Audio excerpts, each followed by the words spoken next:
Hi.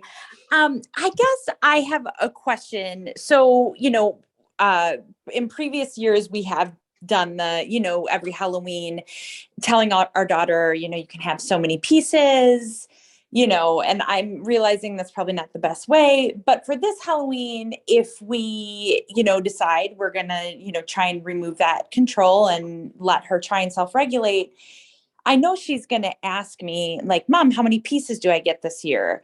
What would you suggest the correct language is? Like, how do I communicate, like, how would I communicate that to her? Like, you decide, or Mhm. enough. I don't know how to handle that. Yeah, absolutely.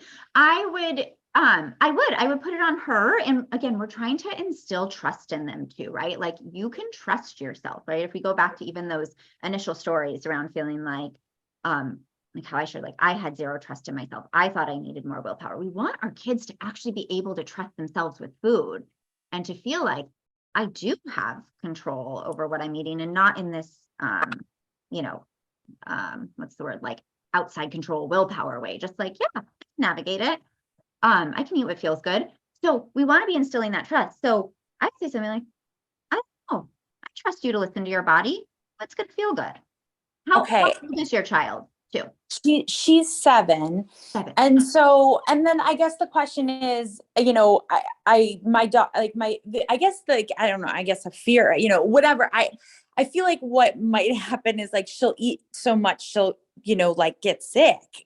And not that I don't trust her, but I think because we have regulated sweets, there is that drive to just eat as much as she can. And so, at any point, do I say, okay, that's enough, or just let her go?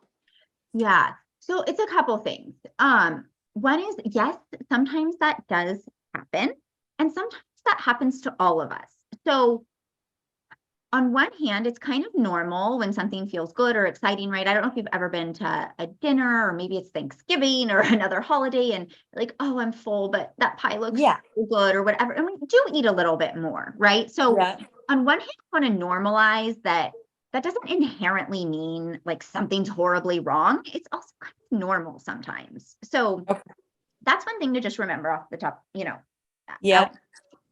we make it be such a horrible thing to like quote unquote overeat a little bit, but like it's also just a little bit normal. So where it's concerning is if they're always doing that, right? Or eating to the point of like vomiting. And I've seen kids like that have been so restricted that they do get to the point where they're like, once they have some more freedom, they are consistently eating to the point or sneaking food so much that they do end Yeah. up vomiting. So like if that's consistent behavior, that's concerning. And I would agree with that. We want to figure out what's going on.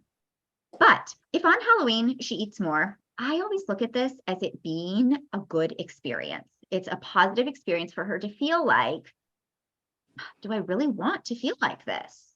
Right. Or, Okay. oh, I remember what that felt like last time. I don't know. And I've seen my kids actually outwardly do this. So I know I shared like when they were pretty young, I was really nervous about sugar and sweets. And since then, overall, I think they have a pretty healthy relationship with food and with sugar and sweets. They get them regularly. I consistently see them be done with them, not want any more. And with that said, I have seen them eat more than feels good. And when that happens, I've also seen them outwardly say, okay, I remember this one particular instance where my son told my other kid, oh, remember that other time though I ate so much candy I didn't feel good? I wouldn't eat too much of that. Right. So like they Yeah. remember, and not that we're trying to control them or get them to like police anybody else with food, but they remember and they're going to remember it so much more than any lecture we ever give them. So I would say it's not necessarily a negative. Allow them to have that experience to feel what it feels like in their body, because that's much more powerful than us stopping it. And we don't want to overdo it, but we give the gentle reminder of like, hey, remember, we'll still have your candy tomorrow.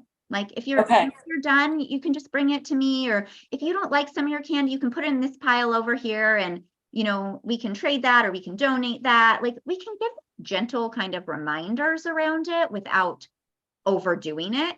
And then, of course, we can at some point just decide, hey, it's time to go home. I don't know if you're going to be at a friend's house, it's time to go home. We're going to put the candy away. It's time to go home. Or, hey, it's time to wrap up because we got to brush teeth and get to bed. Like, it's okay to at some point stop it and not just say we're going to be up eating until midnight. Okay. We want to be careful that we're not just imposing like what you said, right? Like you can have 3 pieces tonight or 5 pieces tonight or whatever. Just allow them to kind of navigate it. Okay. All right. Thank you. You are welcome.